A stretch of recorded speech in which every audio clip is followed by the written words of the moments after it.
Do you like my 80s hair? Do you like a Murphy cat? Welcome to my January wrap-up. I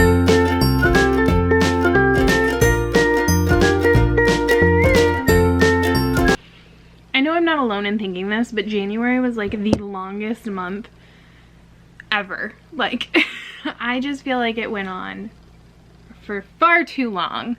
But we are here with a wrap-up. So in the month of January, I completed 15 books. I had 2 2-star reads, 3 3-star reads, and then that trend stops. It's a little sad. 8 4-star reads and 2 5-star reads. So let's start talking about the books. So the first book that I read was Love Her or Lose Her by Tessa Bailey, and this is a contemporary romance that I got from NetGalley. It is the sequel, like companion sequel to Fix Her Up, which I did not particularly like, but this I actually ended up really enjoying. I gave it 4 stars, and it's a second chance romance, which I love. It's one of my favorite tropes. And I love just seeing like a couple work together and try to save their relationship or come back together, and like really work through like all their shit. The issues between these 2 characters felt very real and natural, and I like the friendships in this series. That is something I liked in the first book as well. And I even liked the sequel bait. So I think I might continue with the series. I also liked that there was like talk about like love languages and stuff. That was really fun. And then I read, whoa Murphy, I read a similar book actually, and that was The Bromance, a Book Club by Lisa K. Adams. And this is another contemporary romance, and this one is about another relationship that has fallen apart. And in this case, the hero, he is a professional baseball player, and some of his friends and like a group of guys in, I think they live in Nashville, they get together and kind of like welcome him into this book club that they use to help their relationships. I gave this 4 stars as well. It was weird to read 2 very similar books back to back. I'm not sure that that particularly helped this book because I was constantly comparing them in my head. Thea, the wife in this story, she did get on my nerves a little bit. Like, I understand being closed off and that was explained away, but I thought she was a little too harsh on, I think his name's Gavin. Yes. Like, he's trying so hard and she says she's gonna let him try, but then she just like keeps just not letting him try, and I didn't like that. Her sister in this story also really bothered me. I'm kind of apprehensive because she is in the next book in the series, but the guy, like her love interest, is really interesting to me, so I think I'm gonna read it. I haven't decided yet. Then I listened to an audiobook from the library, and that was called Accidental Presidents by Jared Cohen. And this chronologically goes through the presidents in the US that became president accidentally. So presidents when like they were like vice president, and then the president they were serving under was assassinated or died through other means. It was interesting, but it was really long, and sometimes I didn't really care. But others were really compelling. Stop. Like, I actually really liked the Andrew Johnson section. I learned a lot. And I, of course, loved hearing about good old Silent Cal. I'm a huge Calvin Coolidge, like, truther, or, like, stan, I guess. I feel like I use truther like stan, and it's not what it means. But yeah, some of it was just a little too dry for me, especially considering its length, but I'm glad I read it. Next, I read An Enchantment of Ravens by Margaret Rogerson, which is a YA fantasy. I gave it 5 stars. I loved it. It is my favorite book of the year so far. I'm just in love with Margaret Rogerson, and I'm just so sad now because I've read both of her books and nothing else is like pending. I think I saw on Instagram that she is writing, so that's good. But I really like her writing, and I loved this story. It's pretty short, but I thought it was the perfect length. I liked the writing, the pacing, the characters, the world, the magic. Isabel, the protagonist, she's really strong, and I don't think she's strong in like what you see a lot of in YA fantasy now, but I really appreciated her strength. And this is like the first Fae book that I like 100% loved. I am not always the biggest like Fae fan. I couldn't put it down, and I'm here for the standalone fantasy. I thought this was great. Some people think it's slow. I thought it made sense. Also, some people think there's insta-love. I don't think there's insta-love.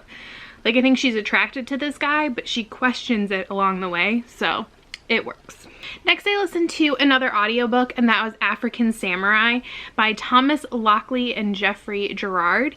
And I gave this 3 stars. I got it from the library. I was a little sad because I had requested this book like 6 months ago. So I had been waiting for it for a really long time, and it was just a little disappointing.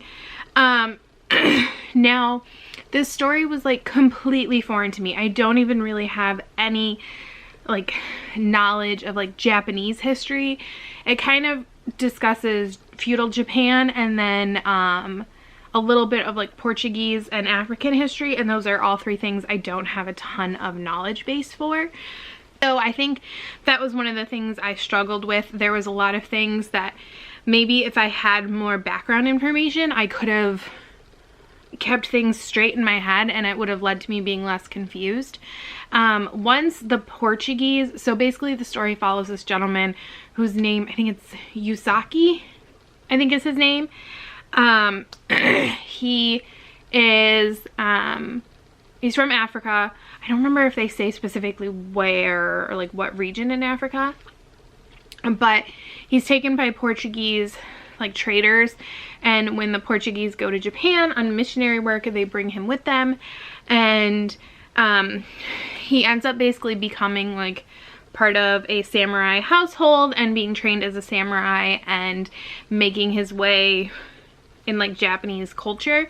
And once the Portuguese like left the story, for the most part, it was less confusing. I think it was just there was so many people to keep straight in my head, and I was just having trouble with that. So once they were gone, it was a lot easier when it was just him and like the Japanese people, if that makes sense.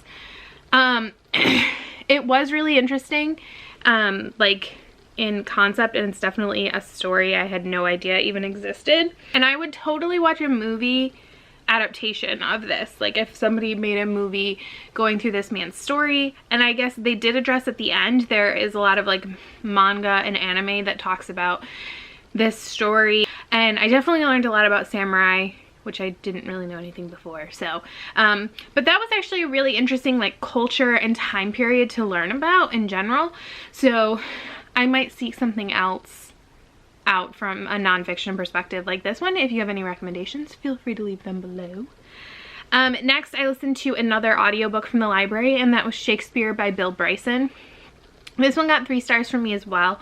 I just don't really have anything to say about this. It was pretty like cut and dry. I mean, it's Bill Bryson. I think he narrates, at least he's narrated like every audiobook I've read by him, but I think he has a good style and tone, and his writing has a good tone that's easy to understand.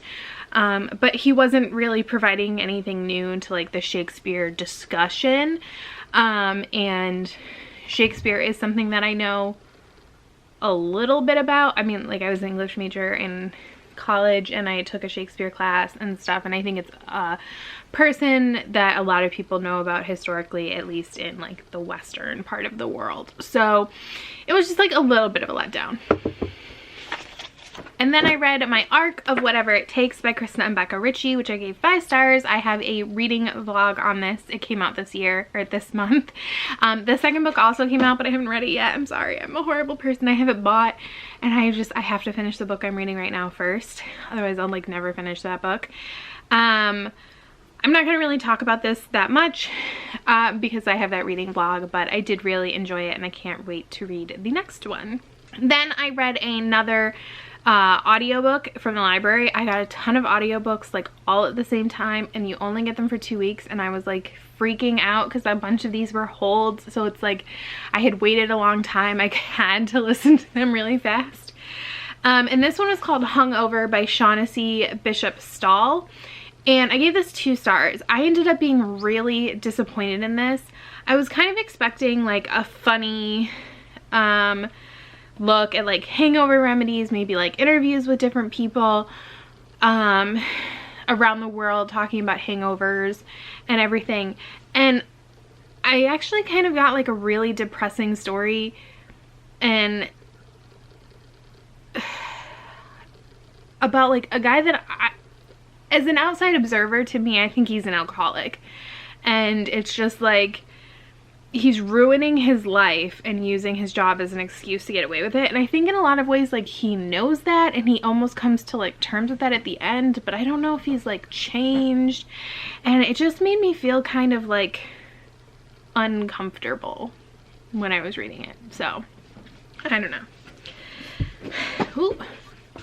And then I read Jewels of the Sun by Nora Roberts, and I read this for a like project I'm working on, yeah, for the month of February. So I actually did a reading blog for this, so you should see that soon.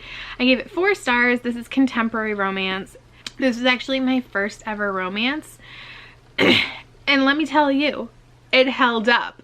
So yeah, I really enjoyed it upon this reread, and stay tuned for that blog if you want more information.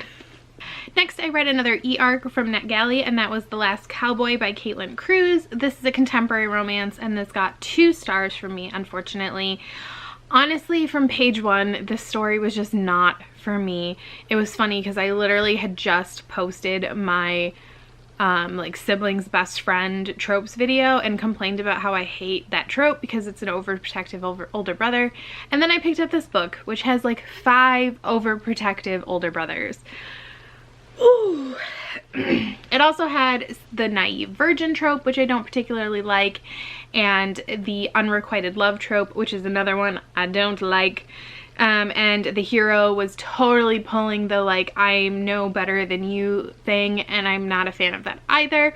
Even if you do know better about a certain situation, I just think there's more appropriate ways to have those conversations. So I just didn't really like it.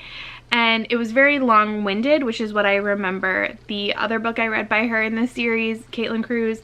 So I think she's just not the author for me, and that's fine. She could still be the author for you. Then I listened to One Foot in the Grave by Janine Frost, which is the 2nd book in her Night Huntress series, and I am continuing with this reread.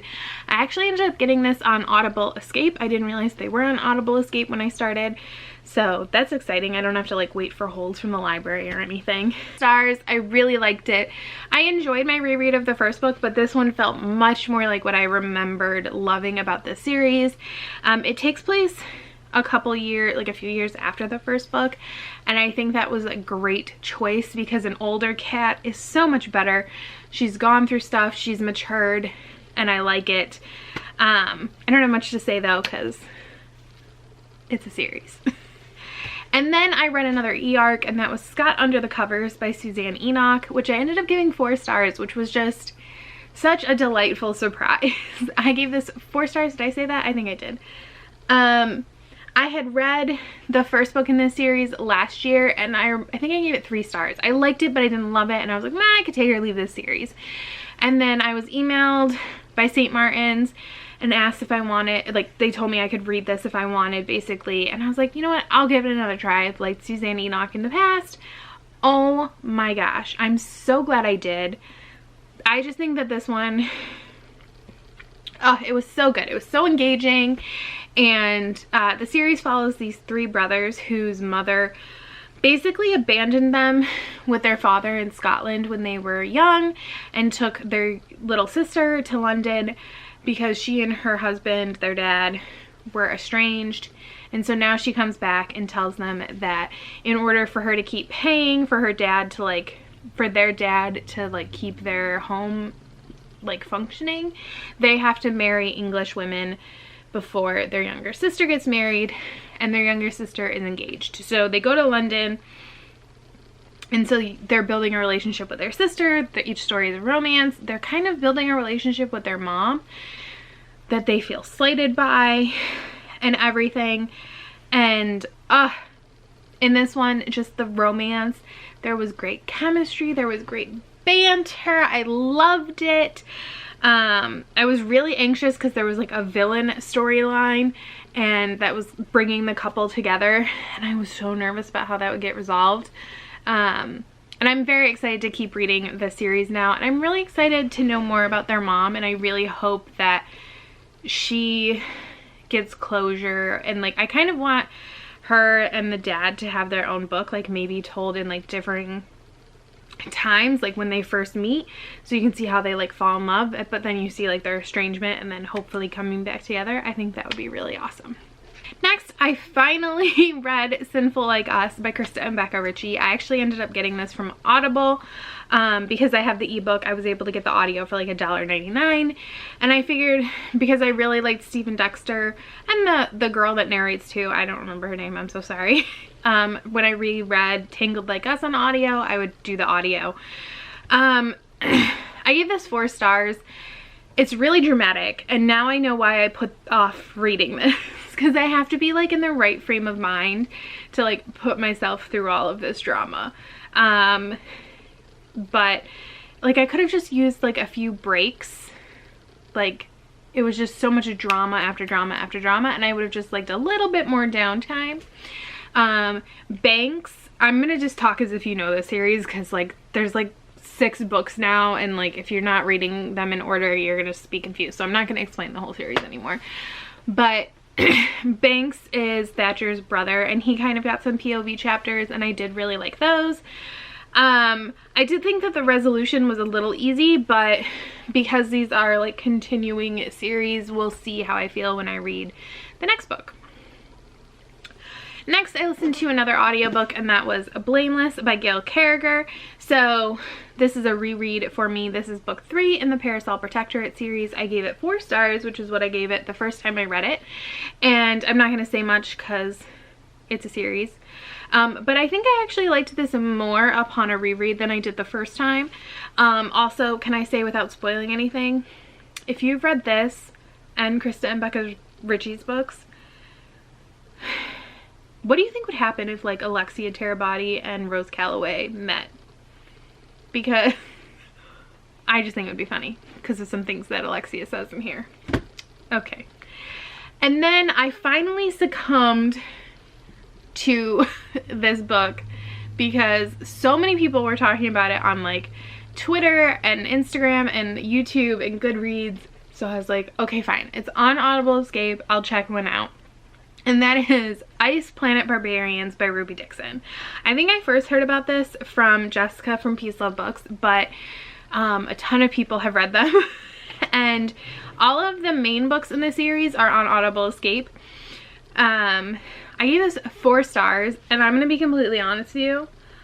I don't know what this is and why I liked it so much. Like, I want more. I need more. I'm living for it. The world building and character development is really lacking, and I don't even care.